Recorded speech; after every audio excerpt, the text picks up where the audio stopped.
Hi, I'm Paul Torgerson. It's Wednesday, December 5th, 2018, and this is a look at the information security news from overnight. From darkreading.com, the Department of Homeland Security and the FBI issued an advisory yesterday for organizations looking to combat the SamSam ransomware. The advisory comes on the heels of last week's 6-count indictment of 2 Iranian men that alleges they have collected more than $6 million in ransomware payments and have caused more than $30 million in losses to victims. The advisory offers 14 tips for security pros, many of them standard best practices, but they point out that 3 of these tips will do the most to keep SamSam ransomware at bay. Those 3 tips and a link to the full 14 in the Dark Reading story. From zdnet.com, over 100,000 Chinese users have had their Windows PCs infected with a new strain of ransomware that encrypts their files and demands a 110 yuan ransom, or about $16. The ransomware is exclusively targeting the Chinese internet space and is being delivered using Chinese-themed apps via local sites and forums. They are also requesting ransomware payments via the WeChat payment service, which is only available in China and some adjacent regions. Maybe using this market as a test run. I suppose we'll find out eventually. From HelpNet Security, Trend Micro put out a report you may want to read, prompting organizations to revisit their operational technology security after finding major design flaws and vulnerable implementations related to 2 popular machine-to-machine protocols.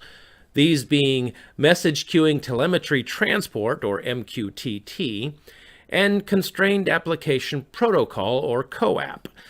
The report highlights the growing threat of industrial espionage, denial of service, and targeted attacks by abusing these protocols. You can find the report in the HelpNet Security article, or probably on the Trend Micro site as well. From the Huffington Post, senior officials within the House GOP's campaign arm said they believe a foreign agent was behind a cyber attack that compromised thousands of emails from senior aides at the National Republican Congressional Committee.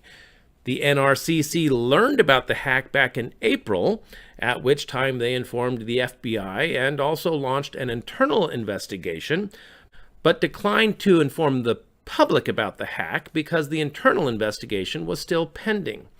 Emails have obviously been a political whipping post for a couple of years now, and I'm sure this will just add fuel to the fire.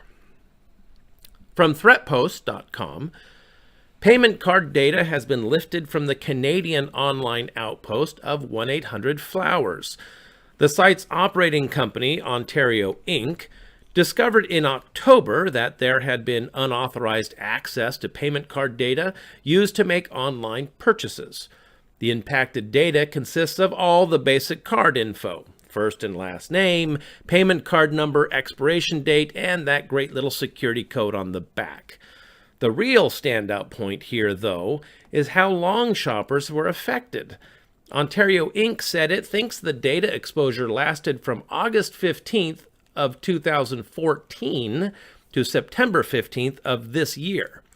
Not sure yet how many individuals were impacted, but the Canadian Post reported that 75,000 orders were involved. The main U.S. website was not affected. And last up today, also from ThreatPost, beware of Word docs bearing Flash. I could just stop there. Adobe today patched a previously unknown critical zero-day vulnerability in Flash that had been spotted in the wild in a fairly widespread campaign. The Word doc comes across as a job application, but when opened, it executes Flash and delivers a payload dubbed backup.exe, which ultimately masquerades as an NVIDIA control panel.